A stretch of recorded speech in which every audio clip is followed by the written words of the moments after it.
Okay, so now we're going to get into the playbook, which the first is build your brand story. You just alluded to that, like putting so much work into showing them who you are, selling yourself to them. So this is something, if you're not doing it already, that would be like first step we would highly recommend, is to fully incorporate your values and your brand on your site. So a lot of times companies we work with, they'll do a really fantastic job of selling their product, providing testimonials, providing all kinds of things for why to buy from them, but not why to work for them, or work for you. So the same way you're trying to sell your products, you really need to sell yourself on your site. So have really compelling landing pages to do that, where you're highlighting your values, showcasing your people, telling stories through testimonials and video for why people work there, especially in longevity and people that have worked there for a long time and why they're doing that, and to showcase your perks. I put just a few examples up here on some sites of like loving your work and showcasing team members together and creating career stories. So similar there, like not just testimonials, but like case studies of when I started working here, I was at this level and now I'm this, and just through career growth and like new opportunities that are available to them because they stuck with it. And hopefully that will help to draw the right people in and also get people to convert at a higher rate than potentially they're converting now. Is that something that you guys feel like you're doing on your site currently, or that you would have room for growth on? Yeah, we have room. What do you think? We don't do any of that. Yeah. I think we do a little bit of that on social media more than we do update our website. Yeah. So this Mackenzie's real good at putting those things when we have employee That's great. things that happen, and we do put them out there, but not on our site as much as social media. Yeah. We've had even, and I'm not saying, we're the bee's knees or anything like that, but just some examples even of, we've done so many interviews as well ourselves, but just people saying, I applied here because I looked at your social media, or I looked at your job profiles on your site, and I looked at why you picked your name, and it was compelling to me. Like, it looked like people there really buy into the culture, and I wanted to interview there because of that.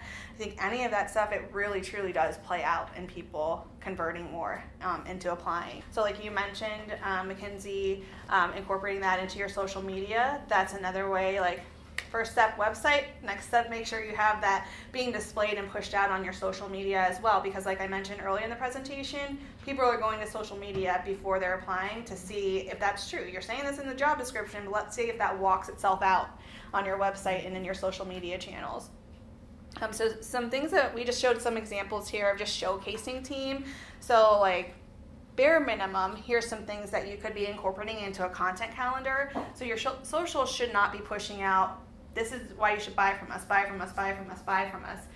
Because people can get turned off from that. They're like, okay, I got it. I know what you do. It's not why I'm following you here. I want to see who you are. Like, storytelling is just so much more important on social than it ever has been, of the who you are versus the what you have.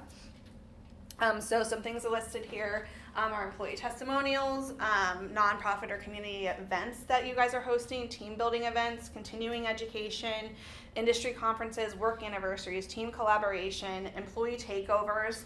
Even like you could have somebody out, depends what you can show or not. You don't want to give away all your trade secrets.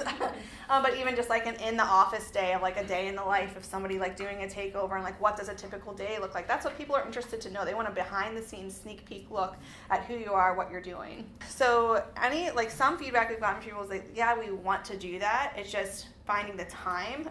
Challenge is getting somebody that knows how to do that internally. Yeah. And can, like you say, time. We're all doing our jobs plus our other ones to get up to what we're doing. Right.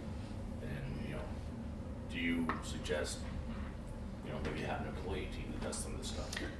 Yeah. So things that we've seen work as far as when we integrate is it doesn't always have to be our direct point of contact on the team to be the one to give us the input, because that's typically a roadblock, because usually like our point of contact is like a director of marketing or sometimes a business owner or a marketing manager who already is wearing a ton of different hats.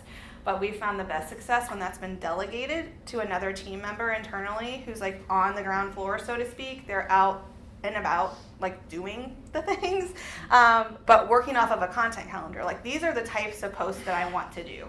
So please try to capture XYZ things, or having a once a quarter photo shoot. So you have these great different team shots that then can be integrated throughout month 1, month 2, month 3, and then tying that in. Like, you can have posts about your values where you're showcasing your team, but just commenting about it's this value that's being showcased. That photo doesn't have to happen that day. Like, if you have good assets that can be integrated, how we also do that too. If you have graphic designers on your team, great. If you don't, we can also help with some of that too. Like, you can create custom graphics that they don't all have to be a picture of your team, but we can create like brand graphics that can do that too, or you could do that on your own. But the easiest thing is to capture events in photography, how they're happening, because now that, you know, smartphones have been around for a while, like, everybody's got a camera with them at all times. And then you can edit those pictures. You don't have to use all of them, but that's what we've seen work best, is providing structure to somebody else on the team and like delegating that to them, and then you can be the reviewer, the manager, making sure everything's on brand before it goes out.